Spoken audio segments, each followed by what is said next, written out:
Z and news 18 network present crypto की समझ। नमस्कार, स्वागत है आपका ज़िप पे और न्यूज़ 18 नेटवर्क प्रेजेंट्स क्रिप्टो की समझ के इस एपिसोड में और मैं हूं आपके साथ विभा उपाध्याय। यहां हम आपको बताते हैं क्रिप्टो जगत की अहम खबरें और जानकारियां। सबसे पहले नजर डालते हैं क्रिप्टो से जुड़ी कुछ खास खबरों पर।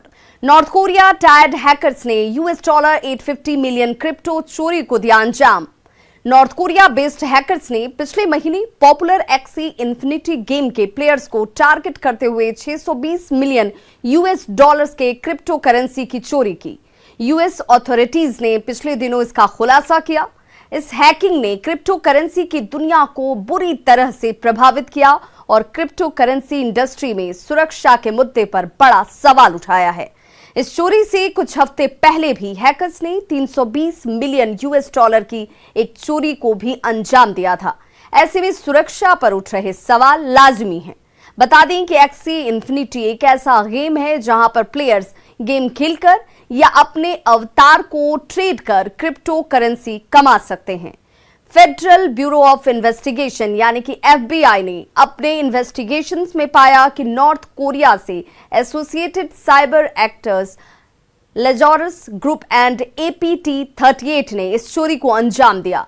लेजारस ग्रुप 2014 में तब सुर्खियों में आया जब उस पर सोनी पिक्चर्स एंटरटेनमेंट में हैकिंग का आरोप लगाया गया था। इसे north Korea leader Kim Jong Un का मजाक उड़ाने वाली एक सटायरिकल फिल्म द इंटरव्यू के बदले के तौर पर देखा गया।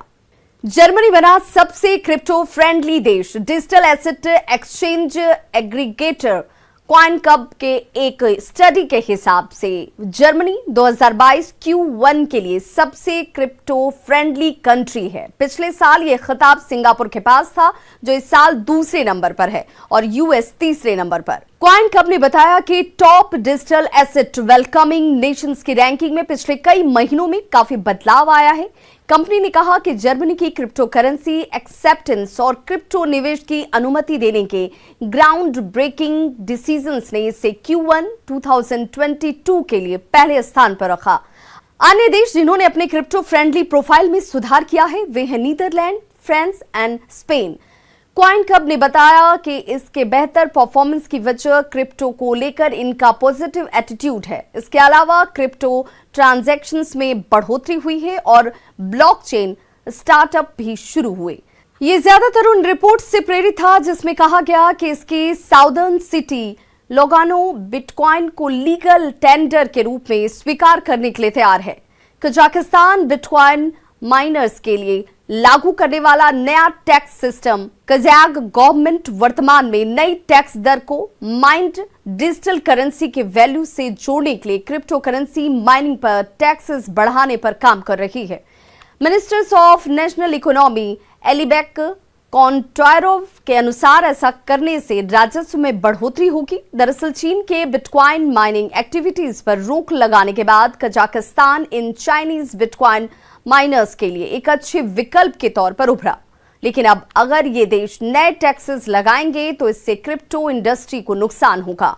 हालांकि टैक्स रेवेन्यू कलेक्शन से देश की फाइनेंशियल स्थिति बेहतर होगी, लेकिन दूसरी तरफ कई माइनर्स माइनिंग ऑप्शंस तलाशने के लिए EL सेल्वडोर जैसे किसी दूसरे माइनिंग फ्रेंडली देश की तलाश में निकल सकते हैं। शुरुआत में तो कजाकिस्तान सरकार ने माइनर्स का स्वागत किया, लेकिन अब टैक्स लगाकर वापस माइनर्स के लिए मुश्किलें बढ़ा रही है।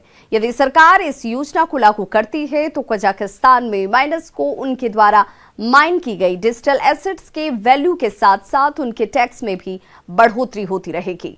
कजाकिस्तान माइनिंग के मामले में दुनिया के सबसे सस्ते एनर्जी सोर्सेज में से एक था और अब एक महीने में ही 20 सेंट पर kWh माइनिंग टैक्स लगाने वाला देश बन जाएगा। एनर्जी कॉस्ट 10 गुना बढ़ गई है, जिससे पता लगता है कि एनर्जी कंजम्पशन लगातार बढ़ रहा है। क्रिप्टो की समझ के इस एपिसोड में बस इतना ही। क्रिप्टो से जुड़ी कुछ और खास खबरों और जानकारियों के साथ एक बार फिर से होगी आपसे मुलाकात अगले week. Till then take care and bye bye.